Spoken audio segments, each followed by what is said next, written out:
Alright, so good morning yan. So, panibagong araw, panibagong video. Hindi natin matuloy-tuloy, hindi natin matapos-tapos dahil busy-busy tayo sa trabaho. Alright, so ngayon, ito na. Tinanggal na natin yung kanyang right handle switch. Problema nito, wala lang. Ayos pa naman to. Luma lang. Siyempre, since nagpalit tayo sa kaliwa, palitan na natin yung kanan. Pero once na bumili ka kasi ng replacement, di ba? Ang problema lang nito is yung dito sa may handle switch, yung nabanggit ko nakaraan, yung kabitan ng throttle cable. So yung rolyohan yan, medyo masikip. So tumatama siya. Ang ginawa ko, tinabasan ko. Problema kasi masyadong makapal sa part na ito. Ito. Dito. Kailangan ayaw mag-focus. Basta itong gilda to, masyadong makapal. So tinabasan ko muna yan. Kaya at medyo natagalan. So yan, pero ngayon okay na. Yan, ikabit na natin. Ito yung bago. Ngayon, kailangan na lang natin na wiring. So pagkakaiba,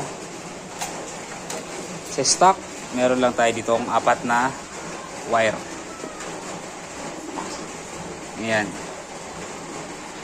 meron lang tayong 4 na wire.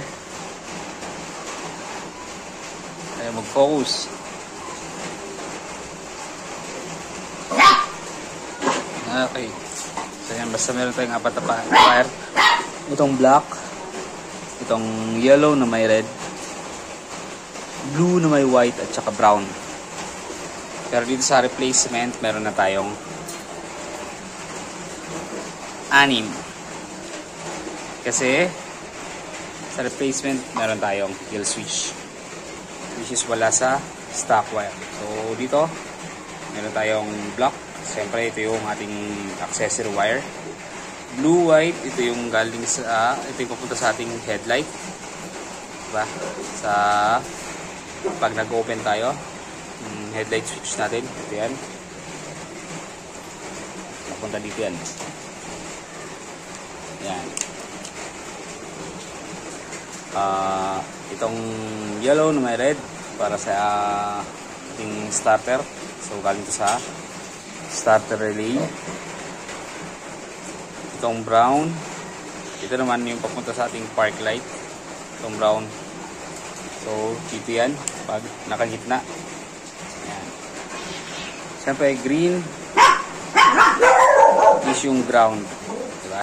Ground dyan.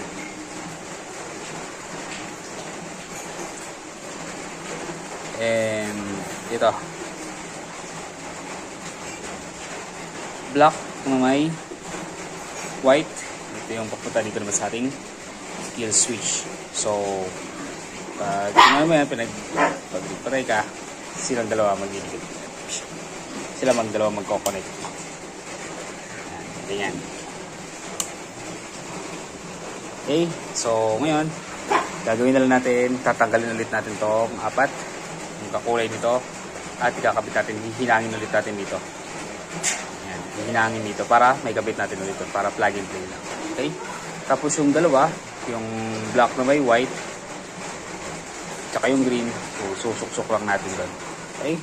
So ayusin muna natin ito. Tanggalin muna natin itong kanyang socket. Alright, yan. So may kabit na natin yung pinaka right handle switch nya. Pero disable ko ito. Okay, so hindi ko na ito ikinabit. Kasi ang plano ko gawing hazard switch. Kaya lang wala akong diode.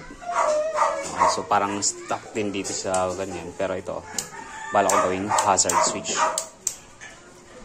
Kailangan ko lang ng diode na dalawa para mapagana siya. Kasi wala tong hazard switch ng alpha.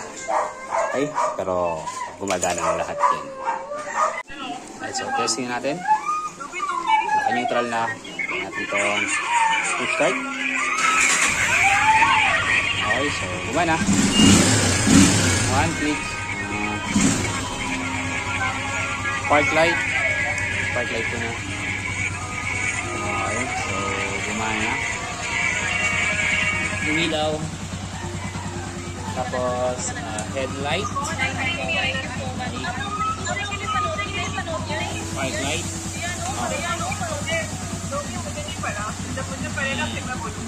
Ayan, goods na. Okay na yun. So, disable lang natin to. Kaya natin ang charger, kasi nilaw.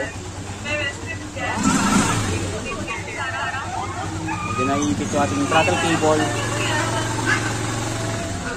Ayusin natin ang linya. Mali yung kabit ito. Dapat nandito yan. Punta doon sa kabila.